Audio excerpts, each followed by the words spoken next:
Assalamualaikum warahmatullahi wabarakatuh. Salam guru penggerak, tergerak, bergerak, menggerakkan. Jumpa lagi bersama saya, Bapak Mariati SPD dari SMA PGRI 2 Kayeng. Saya merupakan calon guru penggerak angkatan 7 dari Kabupaten Pati. Pada kesempatan ini, saya akan menyajikan aksi nyata saya untuk modul 2.3 tentang kucing untuk supervisi akademik. Adapun tujuan pembelajaran khusus dari aksi nyata ini adalah calon guru penggerak, dalam artian ini adalah saya dapat mempraktekkan rangkaian supervisi akademik dalam pembelajaran dengan menggunakan paradigma berpikir coaching dan melakukan refleksi terhadap praktik supervisi akademik tersebut. Nah, selanjutnya apa itu supervisi akademik? Pengertian dari supervisi akademik merupakan suatu bentuk penilaian atau evaluasi yang dilakukan terhadap guru terkait dengan kompetensinya sebagai pendidik dan pemimpin pembelajaran. Adapun tujuan dari supervisi akademik adalah satu, untuk mengembangkan kompetensi guru agar dapat melakukan pembelajaran yang berpihak pada murid. Kemudian yang kedua, untuk pengembangan kompetensi diri dalam setiap pendidik di sekolah. Selanjutnya, mari belajar tentang kucing. Kucing didefinisikan sebagai sebuah proses kolaborasi yang berfokus pada solusi, berorientasi pada hasil dan sistematis, di mana coach memfasilitasi peningkatan atas performa kerja, pengalaman hidup, pembelajaran diri, dan pertumbuhan pribadi dari kucing. Dalam mempelajari kucing, kita harus mengetahui tentang paradigma berpikir kucing dan prinsip kucing. Yang pertama, untuk paradigma berpikir kucing adalah satu, fokus pada kuci atau rekan yang akan dikembangkan. Yang kedua, bersikap terbuka dan ingin tahu. Yang ketiga, memiliki kesadaran diri yang kuat. Selanjutnya yang keempat adalah mampu melihat peluang baru dan masa depan. Selain paradigma berpikir kucing, juga kita harus mengetahui prinsip kucing. Adapun prinsip kucing adalah satu, kemitraan, dua, proses kreatif, yang ketiga, memaksimalkan potensi. Nah, selanjutnya untuk lebih memahami materi tentang kucing untuk supervisi akademik, marilah kita simak aksi nyata berikut ini. Oke, selamat siang. Assalamualaikum warahmatullahi wabarakatuh. Perkenalkan, nama saya Bapak Mariati, calon guru penggerak angkatan 7 dari SMA PGRI 2 Kayeng. Pada kesempatan ini saya akan melakukan kegiatan coaching untuk supervisi akademik. Nah, sebelum melakukan kegiatan supervisi di dalam kelas, kami akan melakukan kegiatan pra-supervisi dengan rekan saya, Bapak Rizky, guru mata pelajaran biologi. Oke, selamat siang Pak Rizky. Siang Pak. Oke, jadi pada kesempatan ini ya, sebelum saya melakukan supervisi di dalam kelas, ada beberapa yang ingin saya tanyakan ya, terkait dengan bahan pembelajaran yang akan Bapak lakukan, terkait dengan kompetensinya apa ya Pak? Materi yang akan saya sampaikan kompetensinya itu bab perubahan lingkungan. Oke, perubahan lingkungan ya, yang akan diajarkan materi tentang perubahan lingkungan. Nah, target dari pembelajaran ini nanti apa?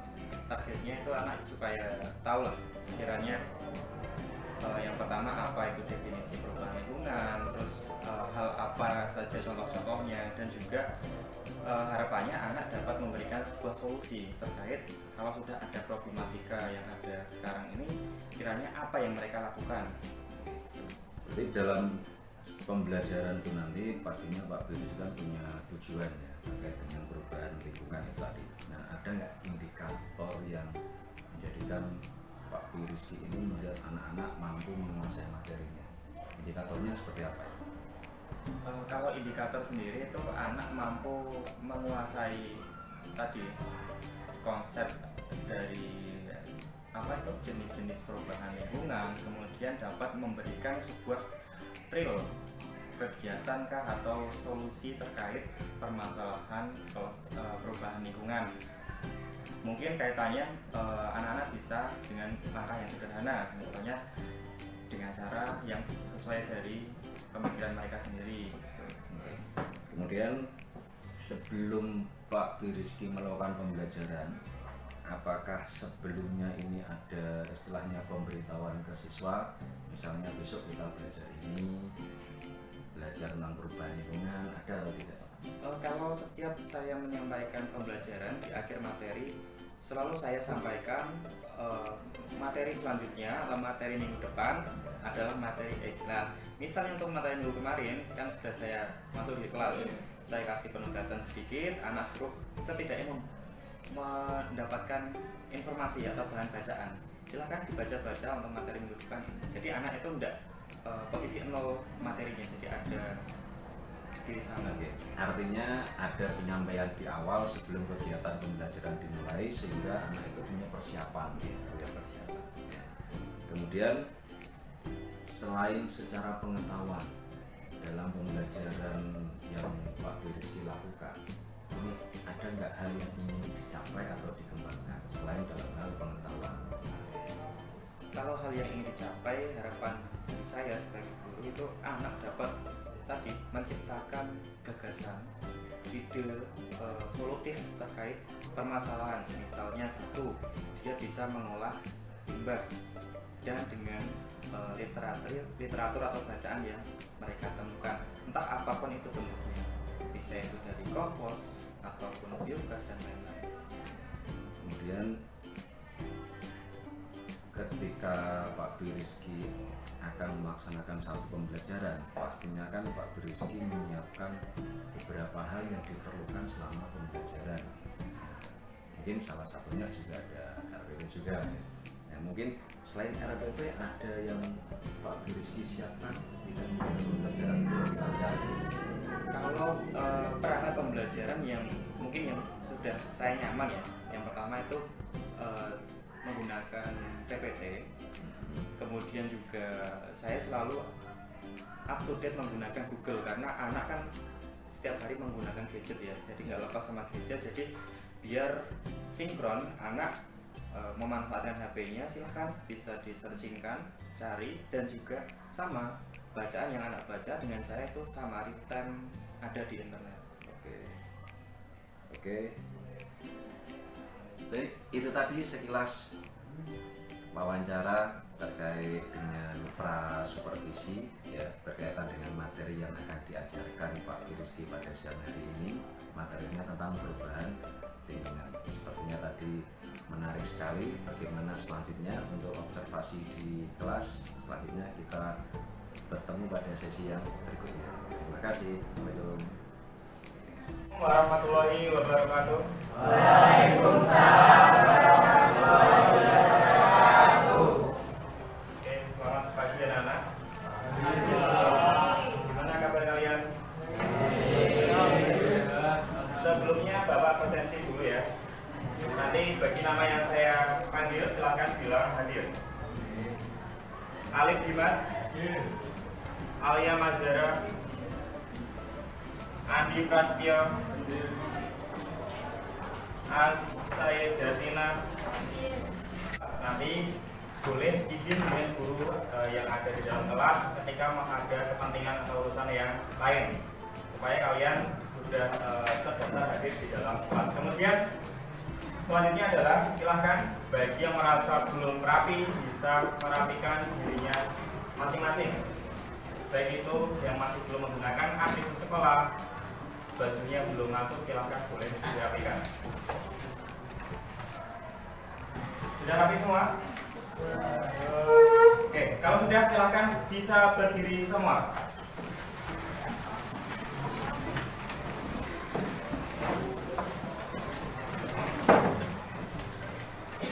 Oke, perhatikan tubuh kalian apakah sudah rapi atau belum, silahkan dicek masing-masing.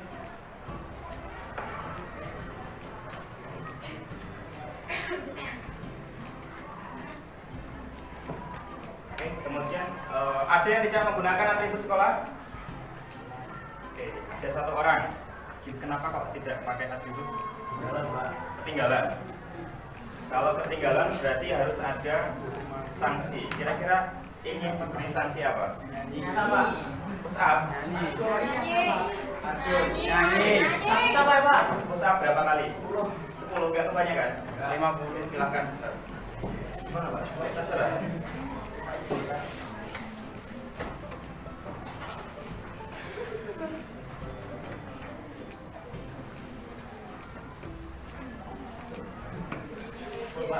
Oke.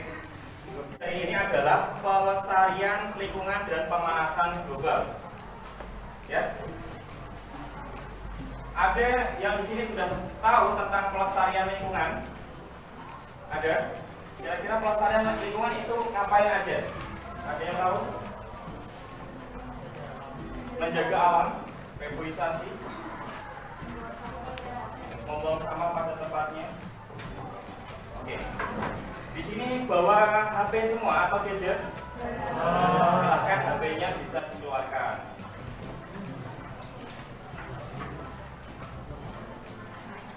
Silahkan buka Google dan ketik pelestarian lingkungan. Apa yang kalian temui di sana?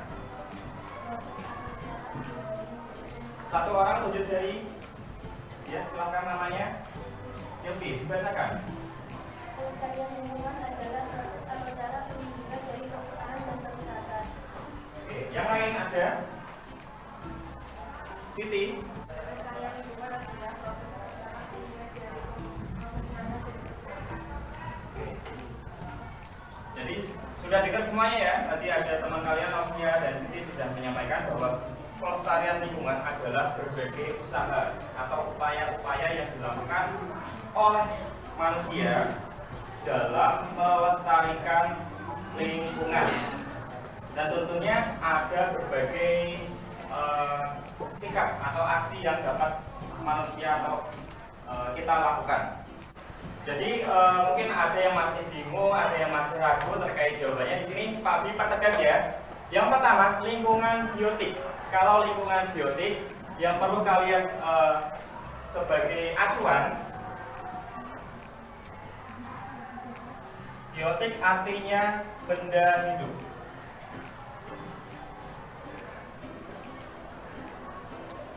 Oke, clear? Benda hidup. Misalnya contoh pertanyaannya kepada Zaki tadi adalah ranting kayu. Apakah ranting kayu termasuk benda hidup? Kalau semisalnya dia masih jadi pohon. Pohon di sini adalah satu kesatuan, ada daun, ranting, dan lain-lain. Jadi satu pohon. Kira-kira dia termasuk benda hidup atau benda tak hidup? Benda hidup. Ya. Kalau ranting kayu, tak hidup. Oke. Kemudian yang kedua adalah abiotik.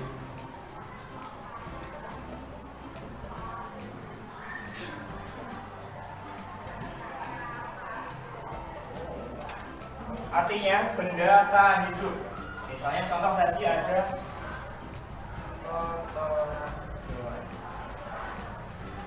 ya. Kira-kira masuk ke dalam benda hidup atau tak hidup? Termasuk ke dalam benda tak hidup atau abiotik, berarti clear. Nah misalnya ini contohnya adalah hewan, sapi. Kira masuk benda hidup atau tak hidup? Benda hidup ya, artinya dia tidak termasuk ke dalam abiotik. Kira-kira sudah jelas membedakan biotik dan abiotik? Ya mungkin akan dibacakan oleh saya untuk bantuan kalian untuk membacakan. Ada yang bersedia membacakan?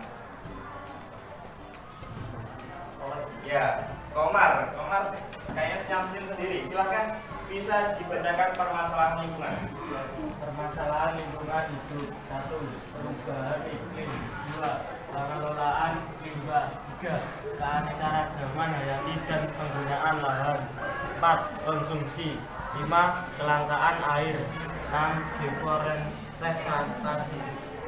7. Limbah kimia dan beracun. 8. Ekosistem dan spesies terancam punah. 9. Oke. sambil kalian membuka HP-nya, silahkan bisa diketik deforestasi di Google-nya.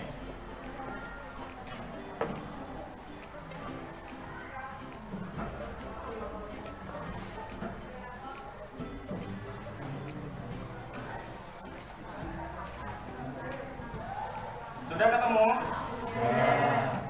Oke, yang paling kencang suaranya tadi siapa? Dinda. Dinda paling kencang. Apa yang Dinda temui ketika sudah mengetik deforestasi? Deforestasi adalah pengurangan tutupan lahan hutan. Pengurangan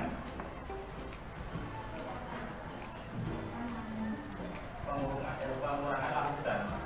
Oke, yang lain? Belakangnya jadi sudah ketemu deforestasi? Apa kira-kira?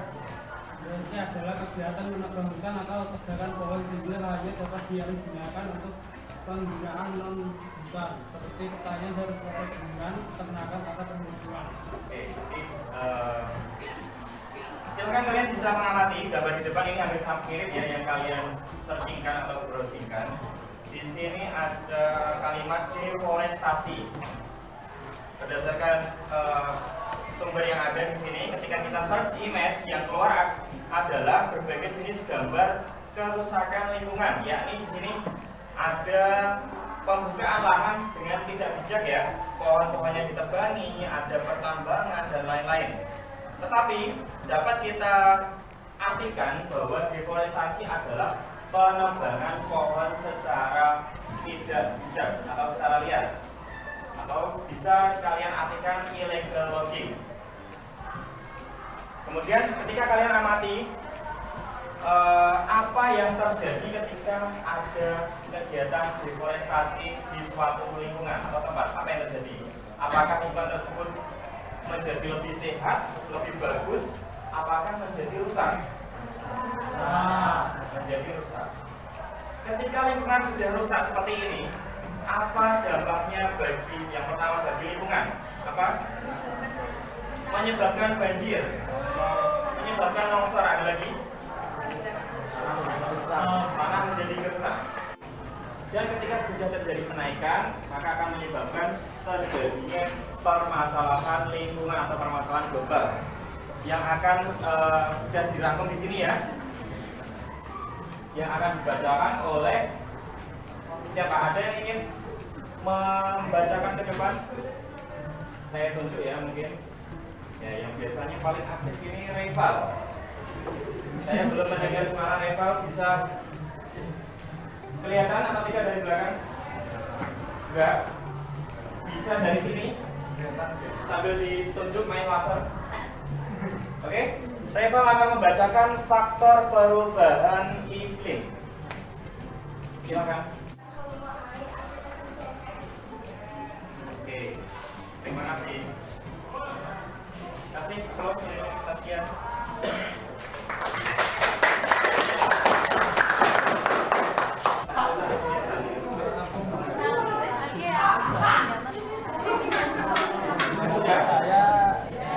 Oke, kelompoknya Gina mau maju presentasi. Silakan boleh maju.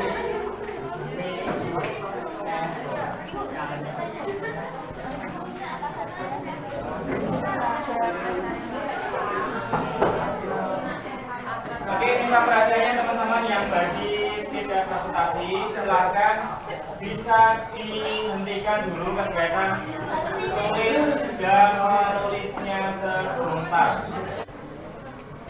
Assalamualaikum warahmatullahi wabarakatuh. Waalaikumsalam warahmatullahi wabarakatuh.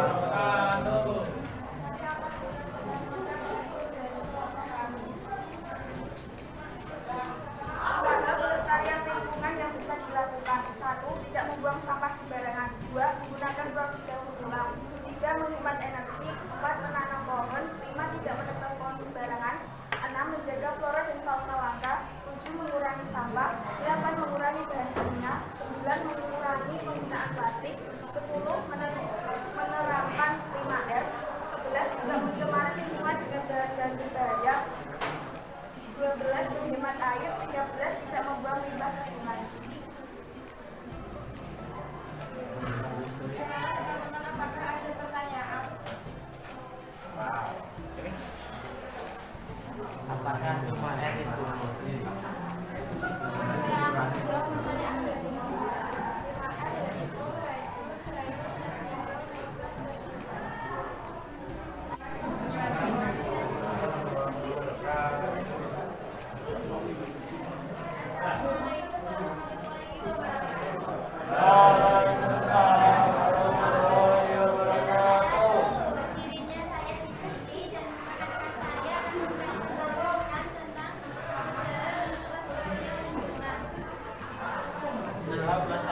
pelajaran yang bisa kita lakukan. 1.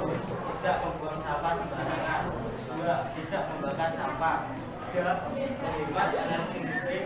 4. Menggunakan kendaraan umum agar mengurangi polusi. 5. Menggunakan produk daur ulang. 6. Menanam pohon. 7. Mengurangi sampah. 8. Menjaga kelestarian hutan. Sederhana, kira-kira misalnya kita sudah tahu bahwa lingkungan tersebut hutannya itu gundul atau mengalami deforestasi.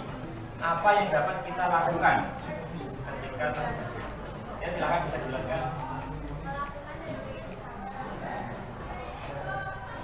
Terus, melakukan reboisasi. Saya tanya kembali. Ketika sudah melakukan reboisasi, terus terulang kembali, apa yang dapat kita lakukan?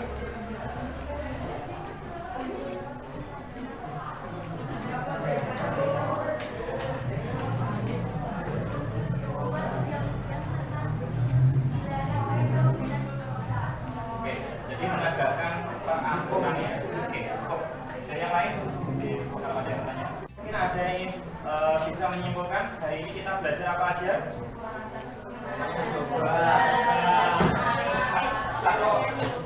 Satu orang dong, satu orang.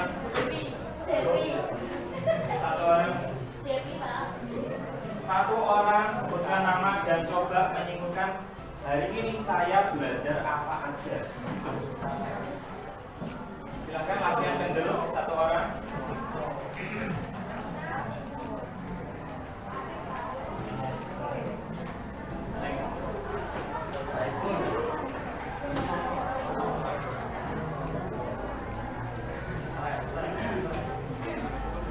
Ina kayaknya malu-malu. Silakan. Yang lain kita tolong didengarkan. Ina hari ini akan mencoba menyimpulkan Ina hari ini belajar apa aja. Silakan disampaikan.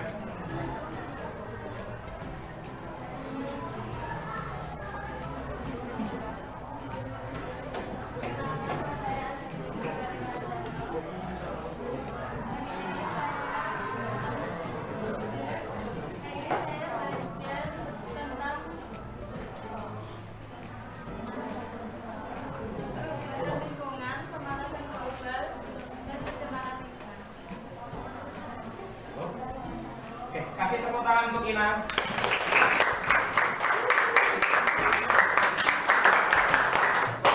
Ya, jadi Pak Abi di sini membantu melengkapi apa yang disampaikan Ina, bahwa yang kita pelajari hari ini ada dua poin besar. Yang pertama ada pelestarian lingkungan dan yang kedua ada pemanasan global.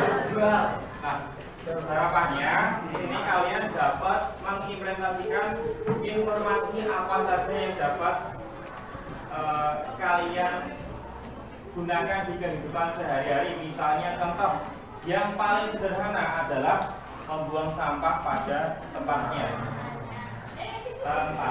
bukan temannya ya. Kemudian saling mengingatkan sesama teman di sekolah apabila dijumpai membuang sampah secara sembarangan ya. Jadi kita tidak muluk-muluk langsung ini memperbaiki yang besar-besar, tapi mulailah dari yang kecil dengan cara sederhana ya. Memulai dari kebersihan kelas juga bisa ya. Harapannya ketika kalian sudah sadar atau care terhadap lingkungan kelas, kalian juga akan care terhadap lingkungan, dan nantinya lama-kelamaan kita dapat mengoptimalkan pelestarian lingkungan dan mengurangi terjadinya pemanasan global. Ya, seperti itu. Ada yang ingin ditanyakan terakhir? Sudah cukup? Kalau tidak. Selamat pagi, Assalamualaikum warahmatullahi wabarakatuh. Kembali lagi bersama saya Bapak Mariati SPD, calon guru penggerak angkatan 7 dari SMA PGRI 2 Gayam.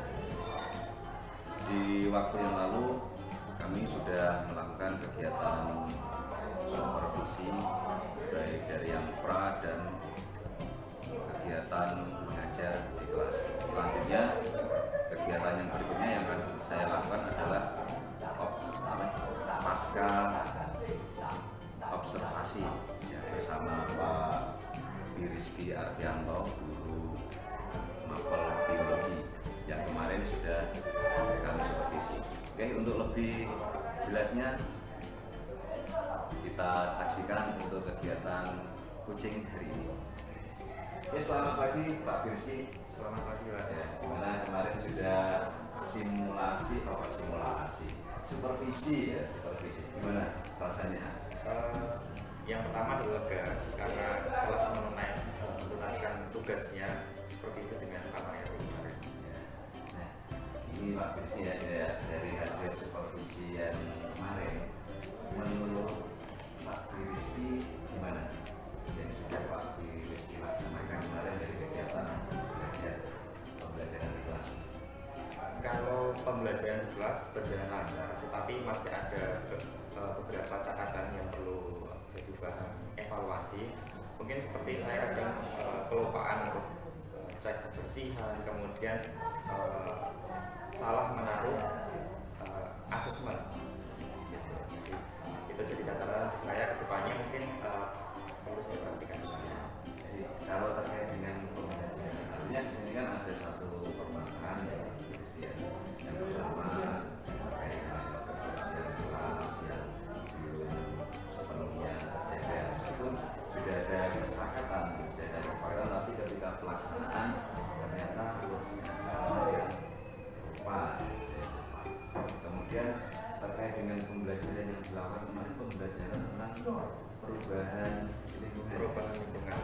Harapan dari Pak Rizky, pembelajaran yang Pak Rizky inginkan itu seperti apa? Kalau harapannya ketika anak sudah menuntaskan materi perubahan lingkungan, anak mampu menciptakan atau mengkreat sebuah solusi dari mereka untuk terkait penyelesaian permasalahan perubahan lingkungan. Artinya di situ selain dalam penyampaian pembelajaran yang baik, berarti siswa juga mengikuti dengan baik, nyaman dan aktif gitu ya. Yang diharapkan seperti itu ya. Kemudian dari situasi yang kemarin ternyata masih ada siswa yang mungkin kurang aktif, dan ini perlu kita gali gitu ya. Ada yang ngantuk seperti itu. Iya sih. Ya, ada yang ngantuk, ada yang bosor, tapi hanya satu dua saja. Ya, tapi ya tetap meskipun hanya satu dua, kalau kita biarkan itu kan jadi menyebar ke yang lain. Nah, menurut Pak Rizky, dengan harapan seperti itu, ya, bisa menerima pembelajaran dengan baik, bisa aktif. Menurut Pak Rizky, caranya dalam pembelajaran harusnya gimana? Kalau kemarin saya akui memang untuk media yang saya bawakan kan PPT. Kemudian saya kemas itu lebih ke simpelnya. Jadi saya ambil yang penting simpel, anak bisa mudah memahami. Tetapi saya melupakan satu poin penting, yakni adalah interaktif. Karena anak, gimana caranya anak supaya tertarik, itu harus ada objek sesuatu yang membuat mereka penasaran. Sehingga mungkin perlu saya kembangkan kembali gimana caranya mengemas media yang interaktif. Sebenarnya kemarin pembelajarannya cukup oke ya, memang ada satu titiknya itu mungkin ada yang mengantuk atau yang sedikit, karena mungkin mereka melihat ini ada yang menarik gitu. Nah, ternyata ketika mungkin kita bahas, kita pas supervisi kemarin, ternyata PowerPoint-nya ada yang kurang gitu ya, kurang dalam artian ilustrasi gambar. Kalau kontennya sih oke ya, dari dalam hal seperti materi apa ini, konsep-konsepnya sudah ada, cuma kurang di bagian bawah yang bisa membawa. Jadi ini kan artinya Pak Rizky sudah bisa menganalisis sendiri kok ada yang tidur, misalnya soal kenapa ya, ternyata ada yang kurang menarik di sini. Berarti mungkin di pembelajaran yang berikutnya Pak Rizky harus perhatikan unsur ini. Soalnya biologi ini durasinya lama, 3 jam pelajaran ya. Iya, 3 jam pelajaran ini kalau kita tidak ada unsur yang benar-benar menarik, ya, itu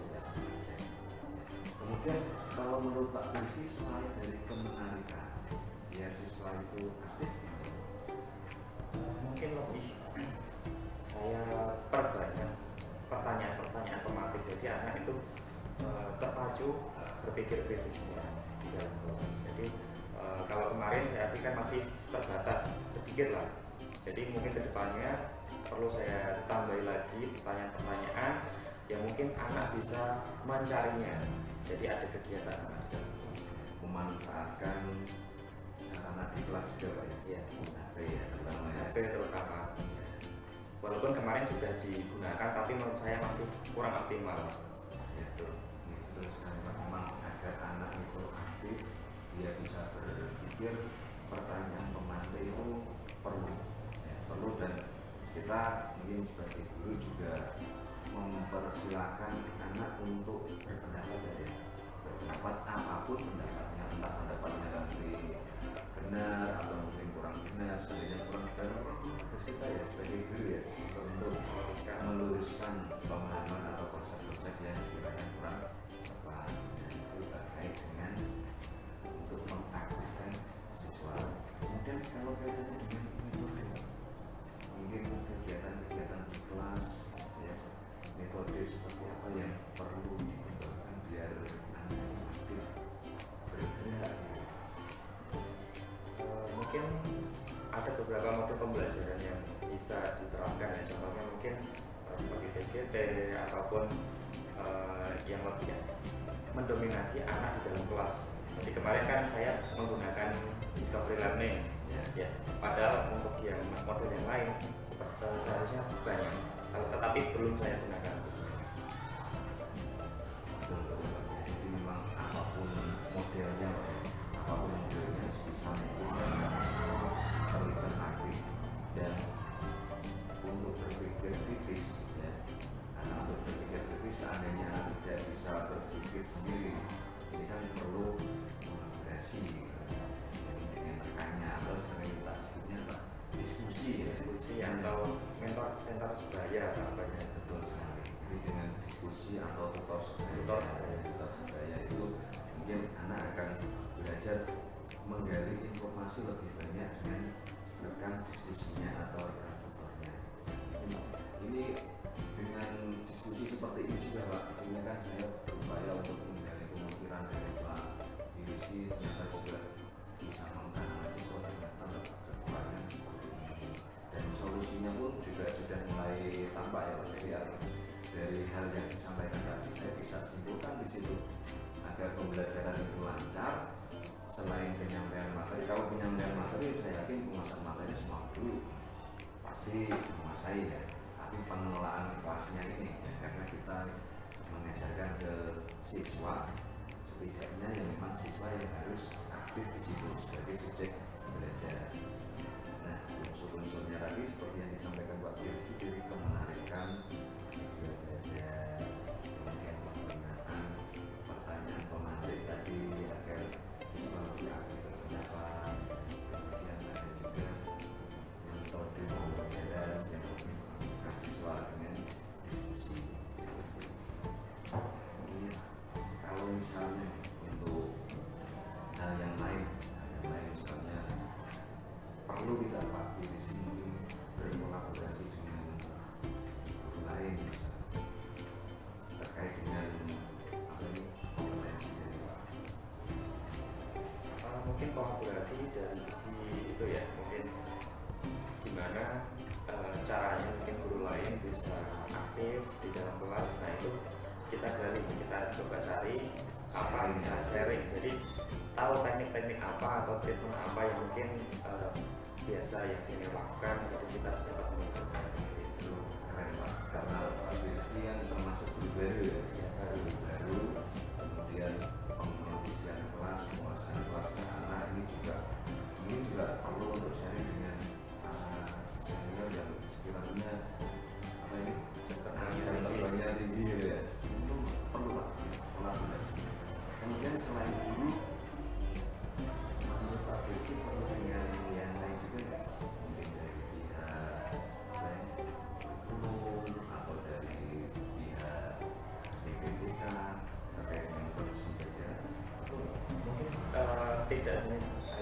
saja menurut saya ada banyak. Misalnya yang pertama ada kurikulum, itu wajib ya, mungkin untuk kontrol tentang kurikulum yang digunakan harus mungkin dari segi modulnya dan lain-lain ada dicek gitu. Kemudian dari segi mungkin sarpas kalau kemarin kan saya cek dari segi peralatannya agak ada yang sedikit, tapi menurut saya ya udah bisa disiasati. Kemudian untuk yang konseling mungkin sangat diperlukan karena kan setiap anak itu memiliki karakteristik sendiri. Jadi kadang ada yang guru cuma sekedar tahu warnanya saja. Nah itu mungkin perlu digali supaya kita sebagai guru tahu gimana karakter peserta didik masing-masing cara belajarnya. Kemudian juga mungkin ketika ada problem kita bisa melakukan treatment tersebut. Artinya kan untuk pembelajaran yang maksimal untuk peserta didik, berarti guru ini kan tidak harus bekerja sendiri, Pak. Kita harus berkolaborasi dengan rekan guru lain karena endingnya, tujuannya ini kan ke peserta didik agar mampu menerima apa yang kita sampaikan dengan baik sehingga hasilnya lebih maksimal, gitu Pak. Dan kolaborasi itu bisa dengan rekan guru yang sesama mapel atau mungkin tidak mapel terkait dengan cara pemahaman dengan guru BK atau BP terkait dengan identifikasi karakteristik peserta didik ya. Ini juga bisa untuk diagnostik pemenuhan kebutuhan belajar. Ini juga kita bisa kolaborasi dengan BPK. Kemudian dengan kurikulum kita juga kolaborasi terkait dengan perangkat pembelajaran ya, karena RPP ini ada salah satu administrasi wajib bagi guru. Dengan melihat RPP harapannya kan juga kita bisa melihat ternyata gambaran pembelajarannya itu seperti ini sumber pertamanya itu dari RPP dan yang kemarin ini juga kita sudah membahas tentang evaluasi RPP-nya. Selanjutnya untuk rencana ke depan Pak ya, kira-kira ini mau dieksekusi kalau menurut saya secepatnya sih Kak.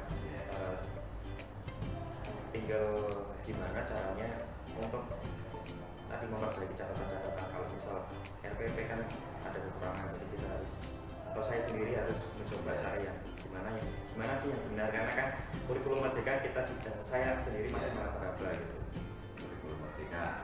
RPP yang penting kontennya, asal ada tujuannya, ada model atau sintaknya, ya, langkah pembelajarannya, kemudian ada penilaiannya, ini sudah cukup sebenarnya. Ya. Poin utama RPP nya gitu. Cuma nanti memang kan langkah pembelajarannya kan terlalu jelas.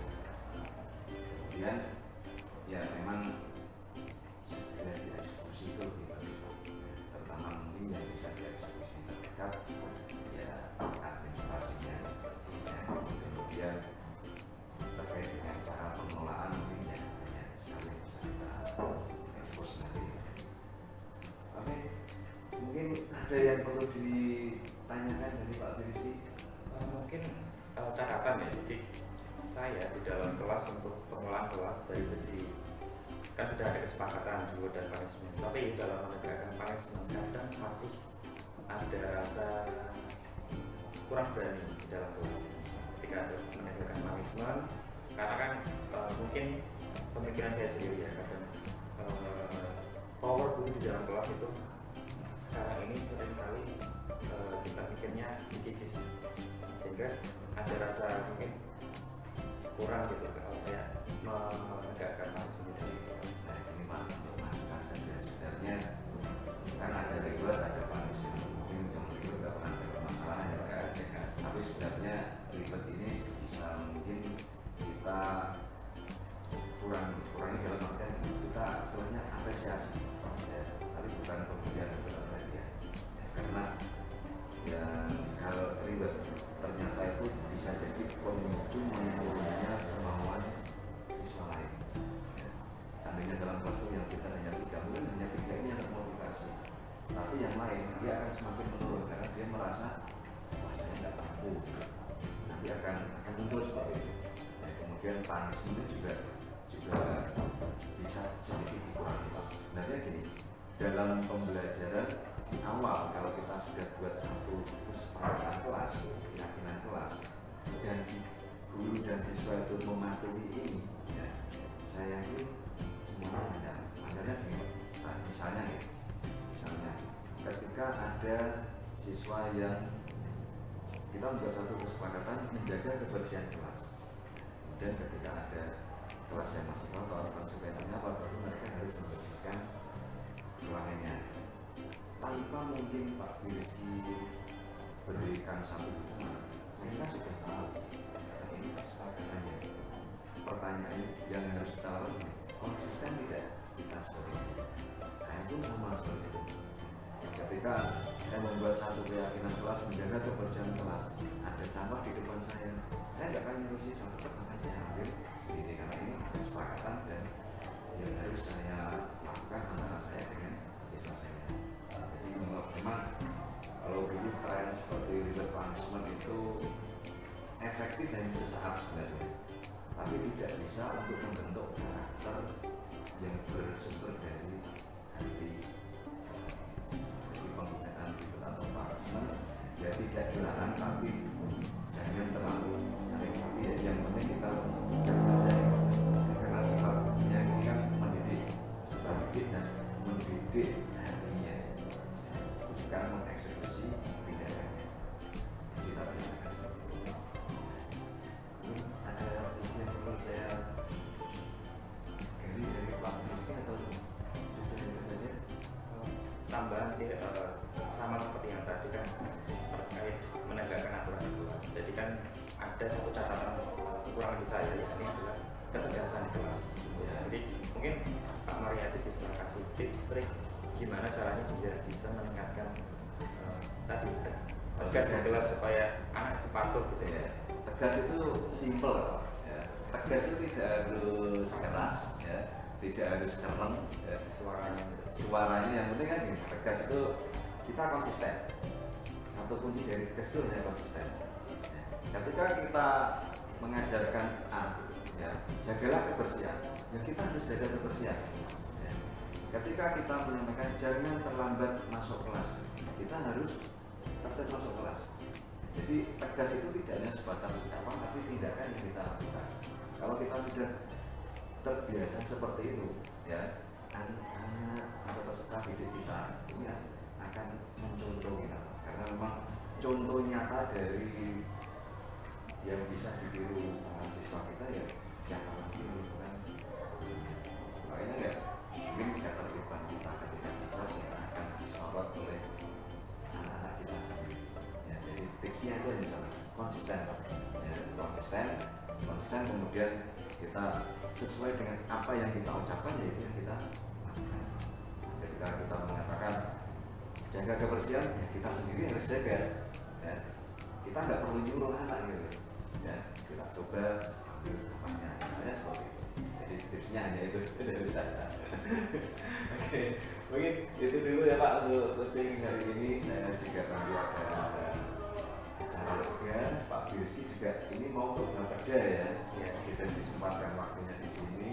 Semoga percakapan kita hari ini memberikan manfaat dan ilmu baru baik dari saya ataupun dari Pak Rizky, karena kita ini kan sharing ya. Pak Rizky dapat wawasan pengalaman yang baik, saya juga dapat ya tambahan informasi juga dari Pak Rizky. Kita saling berbagi. Artinya di sini kan kita berkolaborasi yang endingnya untuk peserta didik kita, ya, peningkatan kualitas diri kita juga. Oke, gitu ya Pak Rizky. Terima kasih ya sudah meluangkan waktu ya, karena ini juga mau berbeda ya.